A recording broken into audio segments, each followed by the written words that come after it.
Bonsoir à tous et bienvenue, regardons ensemble les titres de l'actualité de ce samedi 12 décembre. Et à la une campagne massive de vaccination au Covid-19 a été lancée vendredi soir aux États-Unis par les autorités sanitaires. 2 900 000 personnes prioritaires en bénéficieront. Après le Royaume-Uni, ce sont donc 6 pays au total qui ont autorisé le vaccin BioNTech. Nous verrons quelles sont ses particularités. C'est ce samedi que s'est tenu un sommet virtuel dans le cadre des accords de Paris visant à lutter contre le réchauffement climatique. 5 ans après son lancement, les objectifs sont loin d'être atteints. Nous verrons ce que l'on peut en tirer. Les manifestations contre la loi sécurité globale se poursuivent dans de nombreuses villes en France pour un troisième week-end consécutif, alors qu'une réécriture de l'article 24 a été demandée par la majorité présidentielle. La situation, elle, reste tendue entre manifestants et forces de l'ordre, mais aussi avec les commerçants qui craignent des dégradations et débordements. Les fêtes de fin d'année approchent et malgré la crise sanitaire, l'esprit magique de Noël subsiste et nous ferons un tour d'horizon des décorations et illuminations de Noël dont il est impossible de se lasser, vous le verrez. Découverte magique à la fin de ce journal. La progressivité, c'est le mot d'ordre sur lequel l'exécutif prévoit d'assouplir les mesures sanitaires malgré des chiffres de contamination, vous le voyez, supérieurs à ceux attendus. Le déconfinement se fera bien ce mardi 15 décembre, mais pas sans précaution.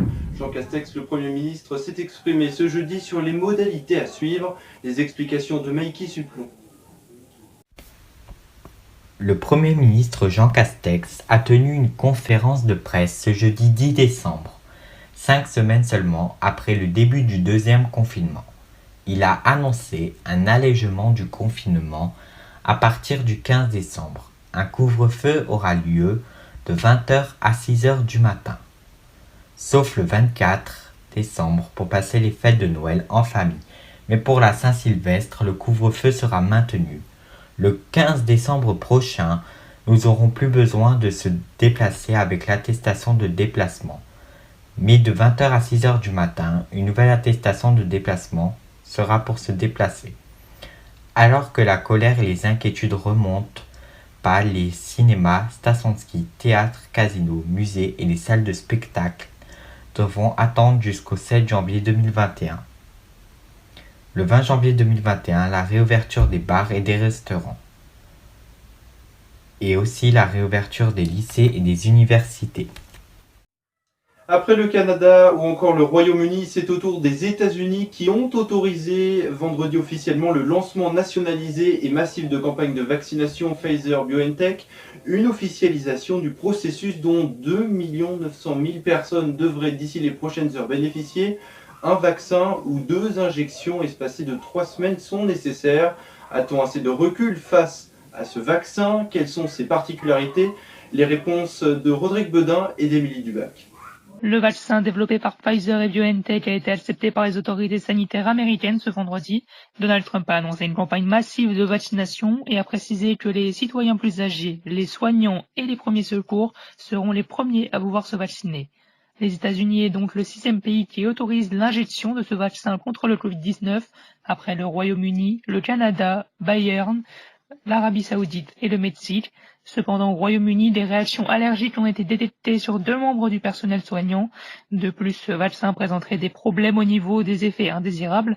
Pendant la phase 3 des essais cliniques, qui correspond aux tests sur des milliers de personnes, certains patients ont eu de la fièvre, des maux de tête, des douleurs musculaires ou encore des douleurs sur la zone de l'injection.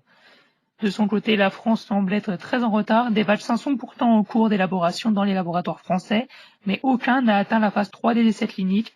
Les entreprises pharmaceutiques françaises sont donc encore loin d'être prêtes. Ceci s'explique notamment par la difficulté de trouver des financements, alors que dans d'autres pays, des moyens financiers ont été débloqués dès le début de l'épidémie afin de pouvoir commencer les recherches rapidement. Dans la course au vaccin contre le Covid-19, les laboratoires américains et chinois sont donc loin devant. D'ailleurs, les laboratoires américains attendent patiemment d'obtenir l'autorisation de l'Agence européenne des médicaments pour pouvoir prétendre proposer leur vaccin.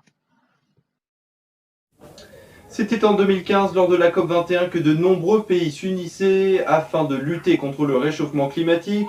Ce samedi, une dizaine de dirigeants ont soutenu leur ambition lors d'un sommet virtuel, alors que les statistiques, elles, ne sont pas bonnes, avec de nombreux phénomènes climatiques qui ont entaché cette année 2020, qui est d'ailleurs l'année qui est d'ailleurs l'une des années les plus chaudes enregistrées. Quel est le bilan actuel? Complément de réponse avec ce reportage de Rodrigue Bedin. C'était le 12 décembre 2015, pendant la COP 21 de Paris. 195 pays avaient approuvé les accords pour le climat. Cela fait donc maintenant 5 ans que cet accord mondial sur le réchauffement climatique a défini l'objectif de réduire radicalement les émissions mondiales de gaz à effet de serre. Cependant, le réchauffement climatique continue de s'aggraver. Pour rappel, il provoque la fonte des glaces, la montée de niveau des océans ou encore la disparition de certaines espèces. Aujourd'hui, 188 pays ont ratifié l'accord de Paris. L'ONU, la France et la Grande-Bretagne ont organisé une conférence virtuelle compte tenu des mesures sanitaires actuelles. Le président français a exprimé sa joie de voir les Américains revenir dans la cause. Donald Trump avait pris la décision de retirer les États-Unis de l'accord de Paris en 2017, alors que le prochain président Joe Biden a promis leur retour.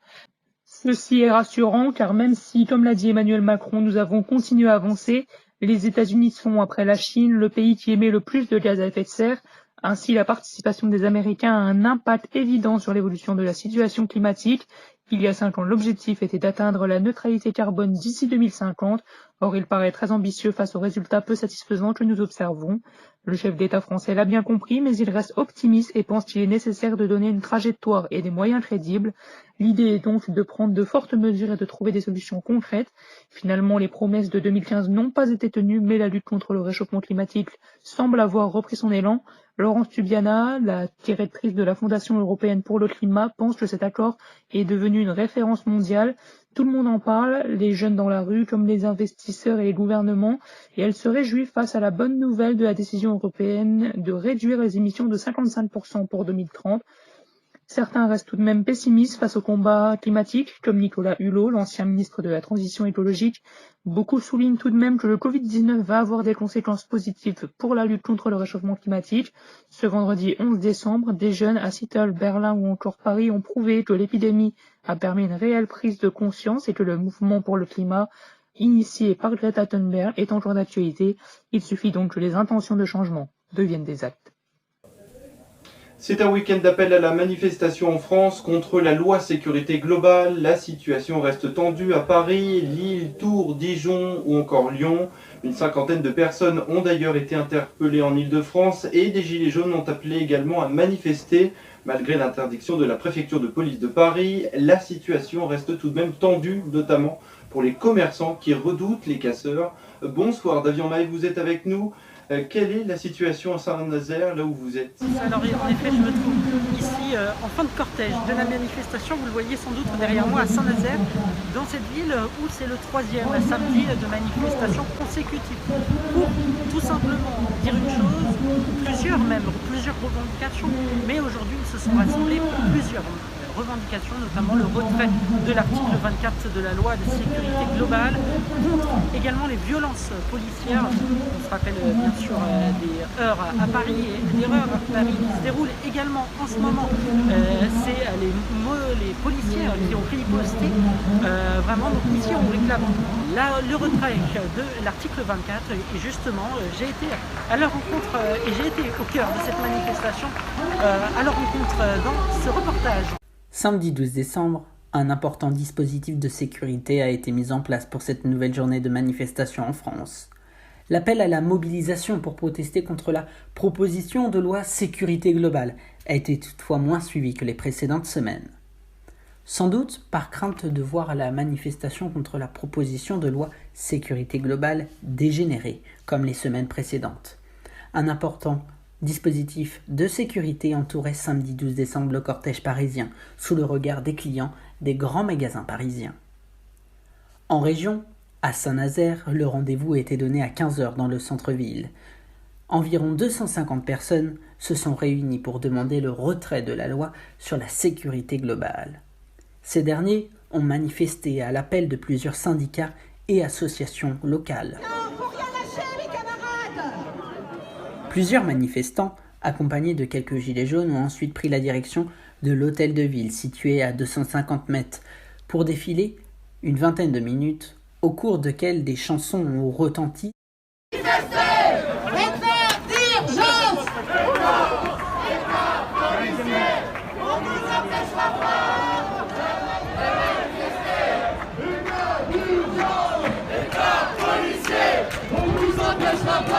Le rassemblement nazérien s'est ensuite dispersé après 17h. Nous avons recueilli d'ailleurs quelques témoignages sur place.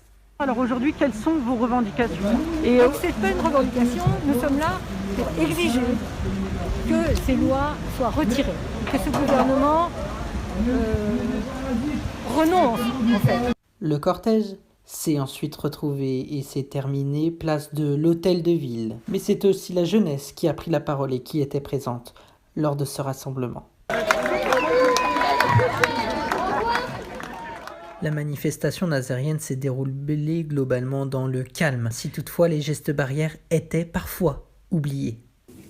Toute autre ambiance à présent, à J-12 de Noël, partons découvrir les différentes décorations et illuminations passant de la cathédrale d'Amiens, qui ne pourra malheureusement pas s'illuminer cette année pour cause de Covid-19, ou encore près de chez vous, où de nombreux fanatiques de la magie de Noël n'hésitent pas à mettre le paquet au profit du bonheur des passants et visiteurs. Émilie Dubac et Maïki Suplon. En cette période de l'année, c'est une tradition que même la crise sanitaire ne serait reportée. Arches lumineuses, ampoules multicolores, sapins enguirlandés entre les vitrines des grands magasins, les rues et les grandes places. C'est notamment tout Paris qui s'illumine paré d'or. En famille, entre amis, en amoureux ou en solo, arpenter cette magie hivernale à travers la France. Comme chaque année, le comité du Faubourg de Saint-Honoré profite de cette période pour mettre un peu de paillettes et d'étoiles dans vos yeux, façon sapin de Noël du futur. L'obélisque de la Concorde se voit éclairé en bleu et entouré à son pied d'une forêt de sapins verts et blancs. Rajoutez par-dessus une pluie de flocons projetés sur le monument. Cette année encore, le long boulevard Haussmann, l'esprit de Noël est bien là. Cette année, les Galeries Lafayette ont fait appel au talent de l'illustrateur belge Tom Champ, auteur d'albums pour enfants et passionné par l'univers chatoyant du peintre congolais Chéri Samba. La ville de Lorient souhaitait ardemment installer une patinoire pour les fêtes. Le Covid en a décidé autrement. La ville, en contrepartie que les illuminations seront sans accentuer et les animations adaptées, seront également proposées dans plusieurs lieux de la ville. À Rennes, le marché de Noël et les spectacles qui se tiennent habituellement place du Parlement sont annulés à cause de la crise sanitaire. Toute autre fois, pour soutenir les entreprises de l'économie solidaire, une association rennaise lance un site vitrine pour la période de Noël. Emmanuel Macron, il y a annoncé il y a quelques semaines, malgré les conditions sanitaires difficiles, le gouvernement tenait à permettre aux Français de célébrer Noël en famille, notamment en levant le couvre-feu le soir du réveillon, mais aussi grâce au maintien de toutes les illuminations qui font vivre le traditionnel esprit de Noël.